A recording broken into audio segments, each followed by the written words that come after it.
Good morning, everybody. We're back here to talk about our first year joinery project. The one that we did on, what day was that? Thursday last week, I believe was your last day of school. That you guys did was called the simplified version. And today, the next step in that is just this final one. And so we're going to walk through how to do this. I'm going to ask that you try it on your own. And so this is the video then after you've tried it on your own to see how you did. And so here is how everything's going to look. So we'll reference back to this for the measurements of all our pieces and how it's assembled and all that good stuff. And so we'll kind of start working through it that way. So in your Google Drive, you're going to want to open up your SketchUp folder. That's the one we created earlier. And wherever you've been saving it. And what I did is I went in here already and I made a copy of it down here. And then I changed the name to Final. And then when I open that up, this is what it looks like. So this is what we've got right here. I'm going to refresh it so I get rid of that real quick. And so this is where everybody should be starting their drawing from, which is kind of where the simplified assignment left off. And so what we need to do then are make some changes to this to help us do our assembly. So this is kind of like rough cutting it.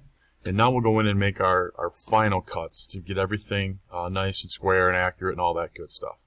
And so let's go to this. And we'll open up this PDF and take a look at this. Maybe I'll zoom in a little bit. And so you can see where we're at here.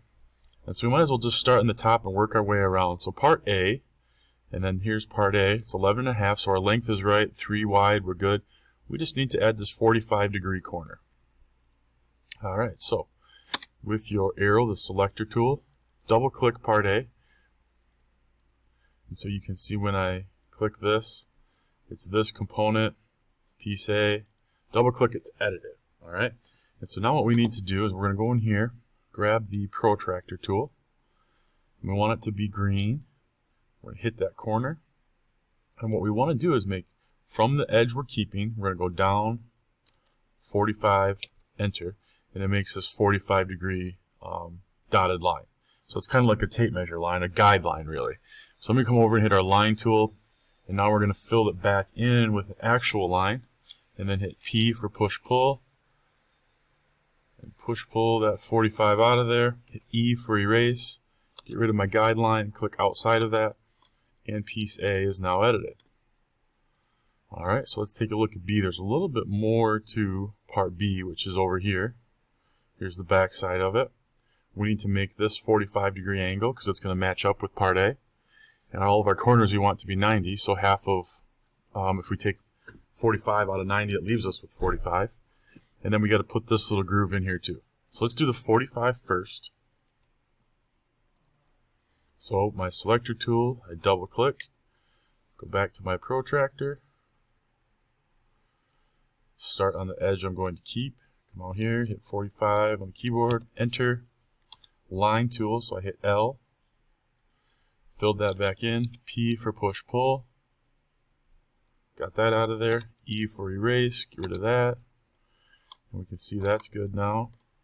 And so now, let's take a look here. Our measurements are from the bottom corner, so that's where we got to be really careful of. We're not even messing with the 45. We're measuring up from the bottom, 7 1/4, making an 1 1/4 rectangle space and pulling it down 5/8. So double click. I'm going to get the tape measure tool this time, so I hit T. And we said we're going to go up 7 1/4,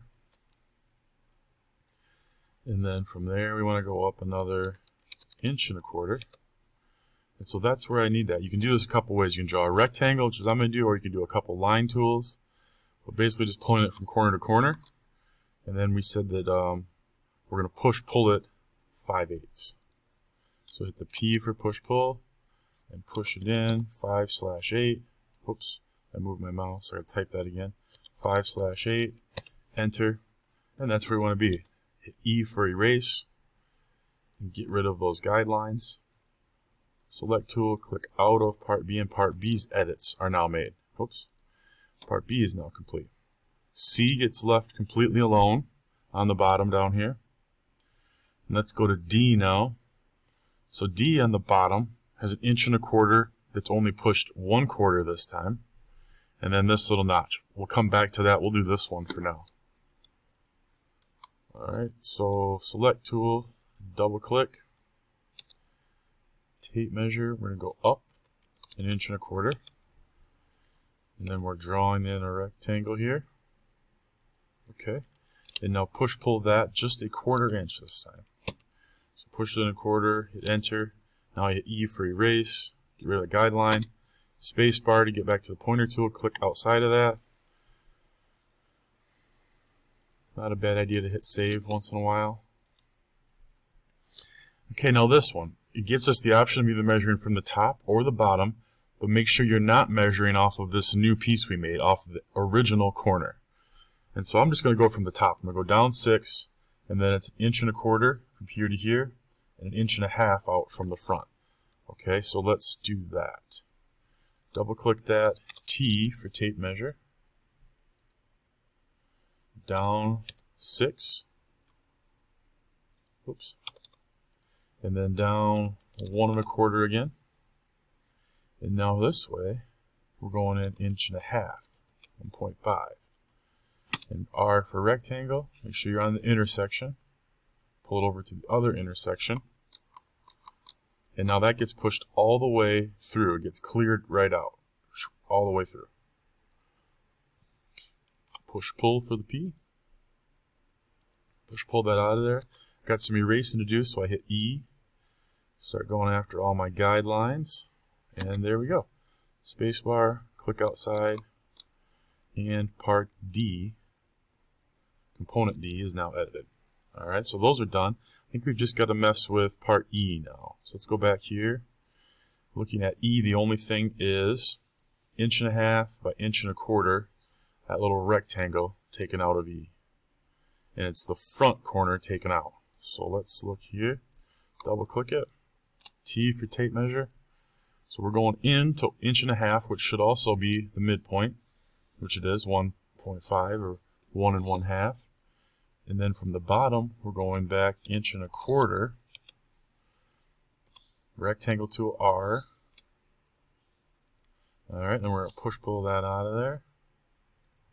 Okay, then we're going to start erasing our guidelines so that we're done with that. Spacebar, click outside, and now all of our edits are done. All of our pieces are done. So it's time to put this thing together. So let's go back and take a look at this. This is the easiest one to do, right? So let's do that. When we move things, we want to be very careful how we do it. So we'll grab that, and then we'll get our move tool, which is the M key. I don't want to just grab anywhere. So this point and this point will line up, or this point and this point will line up, however you want to do it, but make sure you're moving it by selecting a specific point. So I'm going to click right there. And sometimes you've got to kind of move things around. There we go. To get it to lock into what you want. And I move it right to that exact point. Okay? So now those are together. Alright? Let's take a look back here. So it looks like C goes into that little corner, but touches the bottom. So these two are already done. So let's work our way around to part C so I can put those bottom corners together of part C. M for the move tool, I'm going to grab this corner and put it right there. And then that little, that's called the dado or a rabbit cut. So that little rabbit cut that we made is going to fit right over part C. So let's grab this one. And I know I want this corner to match up with that corner. So there to there. And when I do that, that up there should match perfect if you've drawn everything correctly. And then kind of the last moment of truth is to put part E in here. Okay, and you can see how it laps together. So this is called the lap joint. So I grab this. I know this corner needs to go right there. And it should fit together perfectly over here if you've done it right. And that's all there is to this. Okay, so then save this. And now we'll zoom in. And what you want to do is, this time, we don't need to have, I guess we'll do the screenshot again. Let's do that again. So just like you did in your last assignment where you hit the the Windows key on your keyboard at the same time as you're hitting the print screen key. And you get that. Open up your Paint product. Remember, I have a bigger selection here. So now I just want this. You don't have to crop yours. Yours should just look like this. File, save as, ping. And then we'll name it. Thought I had this on there already. Grady First Year Project Final. And then when you save that, you can go ahead and attach that ping to your Google Classroom assignment in order to turn this in. Then I'll be able to see that you've got components, your measurements are all there, and that should kind of wrap things up for you. All right, good luck.